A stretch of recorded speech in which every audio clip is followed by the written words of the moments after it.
but an act allowed by God? For years, my sister flashes through my nights, her body crumpled on gravel. Sometimes in dreams, I cradle her in the quilt Mama made for her, pale green with the hand-embroidered Humpty Dumpty and Little Bo Peep, and she's safely cocooned. I await her unfurling and the rebirth.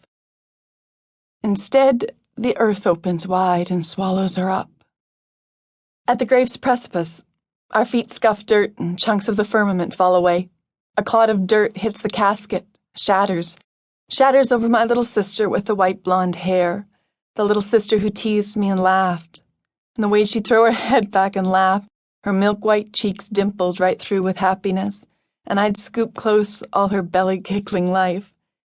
They lay her gravestone flat into the earth. A black granite slab engraved with no dates, only the 5 letters of her name. Amy. It means loved one. How she was. We had loved her, and with the laying of her gravestone, the closing up of her deathbed, so closed our lives. Closed to any notion of grace. Really, when you bury a child, or when you just simply get up every day and live life raw, you murmur the question, soundlessly, no one hears. Can there be a good God? A God who graces with good gifts when a crib lies empty through long nights and bugs burrow through coffins? Where is God, really? How can he be good when babies die and marriages implode and dreams blow away dust in the wind? Where is grace bestowed when cancer gnaws and loneliness aches and nameless places in us soundlessly die, break off without reason, erode away? Where hides this joy of the Lord, this God who fills the earth with good things? And how do I fully live when life is full of hurt? How do I wake up to joy and grace and beauty and all that is the fullest life when I must stay numb to losses and crushed dreams and all that empties me out?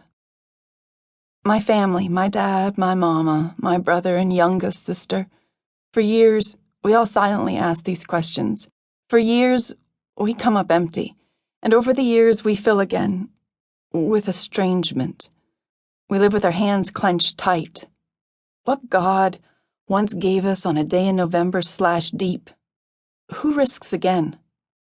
Years later, I sit at one end of a brown plaid couch, my dad stretched out along its length. Worn from a day driving tractor, the sun beating and the wind blowing, he asks me to stroke his hair. I stroke from that cowlick of his and back. His hair ringed from the line of his cap. He closes his eyes. I ask questions that I never would if looking into them. Did you ever used to go to church? Like a long time ago, Dad? 2 neighboring families take turns picking me up, a Bible in hand and a dress ironed straight, for church services on Sunday mornings. Dad works. Yeah, as a kid I went. Your grandmother had us go every Sunday after milking was done. That was important to her. I keep my eyes on his dark strands of hair running through my fingers. I knead out tangles. But it's not important to you now. The words barely whispered, hang. He pushes up his plaid sleeves, shifts his head, his eyes still closed. Oh. I wait, hands combing, waiting for him to find the words for those feelings that don't fit neatly into the stiff ties, the starched collars of sentences. No, I guess not anymore. When Amy died, I was done with all of that. Scenes blast. I close my eyes. Rio. And if there really is anybody up there, they sure were asleep at the wheel that day. I don't say anything. The lump in my throat burns, this ember. I just stroke his hair. I try to soothe his pain.